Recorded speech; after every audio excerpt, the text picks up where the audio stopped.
Hello everyone. In this video I will tell you about what is JavaScript. JavaScript is a popular programming language. JavaScript is a language used in web programming. Means you can develop websites using this language. JavaScript is also very easy to learn. This is an example code that I have created to make your concepts clear about JavaScript. But I will show you this code in Notepad++ because it is very easy to understand the code from there. Here's the code. First of all, you can see the structure. The first line is doc.html, then HTML tag, then body tag, then heading tag, h2 we are using here, then p tag. This is a paragraph tag, which is used to display paragraph, and this is I have used ID, attribute ID is equal to para, and this is the content and this kind of the tag. Then there is a code button tag I have used. It is used to insert a button on inside the web page. Type is equal to button means this is a type, this is attribute, it shows that it is a button. Then this is the JavaScript code. On click is the event of the button, means I am binding the JavaScript code on click event of this button. On click is equal to document.getElement by ID. Now what does it mean? It means that the browser will check the elements that will have the ID of it will check the whole document and will check the ID with para. So it will find an element that has an attribute ID and its value should be para. So it will find out, and then it will search the whole page, and it will find that this is an element that has p tag is an element that has an ID para. So it's inner HTML. What does it mean? Inner HTML is a property. It means that the inner HTML of this paragraph tag. This property, it means this content inside the paragraph tag, this content. Now we are changing its value. We are changing its content value. Now its inner content is equal to some other text I am specifying here. Hello JavaScript. So instead of the above code, the above text, this text will be replaced with this one. So this is a simple code I want to show you, but before this I want to remove the extra coding. First of all, only one example I want to show you about this button tag. And now save it and open it in HTML. Open this in the browser. Okay, this is the first of all you can see this is the heading that I had used. This here in the code is the h2 tag. Then paragraph tag. This paragraph is displayed over here. After that, this is the button code. Now instead of this whole code, a button will be inserted inside the web page. So you can see that this is the code, and you can see in the web page this is the button. Now I will click it. You can see what will happen when we click it. I have bound the event. Now this click it is the text that is written over here, and it will be written like this inside the button tag. Button tag. Now click it. I will click it, and you can see that the text is changed inside the paragraph. You can see that this text is inserted in the instead of the previous text inside the paragraph tag. So this was a simple example. Now I will show you another code regarding buttons.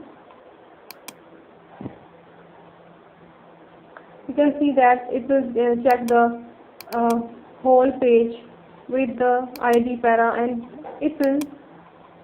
Now what this button code will do? This button code will check that which element has the ID para, and it will change the font size to 35px. It will check this is the element with ID para.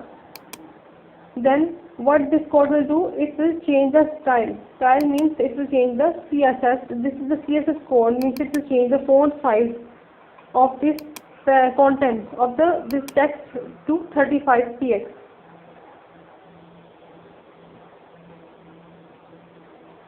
Now just save this page and open it in the browser. Refresh the page. You can see that this button is here. Now clicking it, you can see that the font size is changed. So this was the button coding to change the font size. Now I will show you another example of button.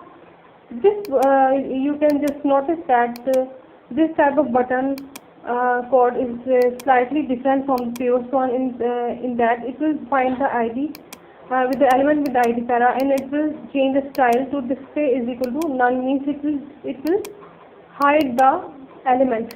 It will check which element has the ID para, and it will when the browser will find that this element has the ID para, then it will change its properties from display to none, means it will hide this paragraph.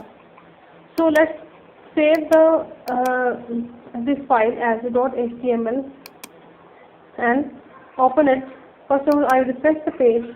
Now this is the page. Click this button and you can see that the paragraph is hidden now. Now I will show you example number 2 that I have created. I will open it in Notepad++, and this is the example code. In this code, I have written the JavaScript separately in the head tag. So this is the button coding, and first of all you can see the structure: doc type, HTML tag, head tag, body tag. Then inside the head tag there is a script tag. Now this script tag is what? Script tag is inserting JavaScript inside the web page. So inside this script tag we can write JavaScript code. There is a function I have written in this script tag inside this in a JavaScript function. My function in document.getElementById para.innerHTML. This is the same code I have inserted inside a function. Now what will happen? Button type is equal to button. You can see that first of all the browser will check for the ID para, which element has the ID para. This is the element, p paragraph is the element, p tag is an element that has ID para, and its inner HTML will be changed to this text. Whatever the text that is inside the paragraph tag, it will be replaced by this text. So this text will be replaced by the above one text. So now this is a button. Its button type is in a button, its property. Then I have on this on click event I have called a function my function. I am calling function here. Means when the button will be clicked, the my function will be called, and try this. This is the text that is written inside this button that is displayed on the button. Then when this function will be called, this line will be executed. Open it with browser and now click it. Here you can see that the text is changed inside the paragraph using the JavaScript code. So this is how we can write JavaScript code in a function in the web page. Hope you like this video and hope this video will be proved to be very helpful for you.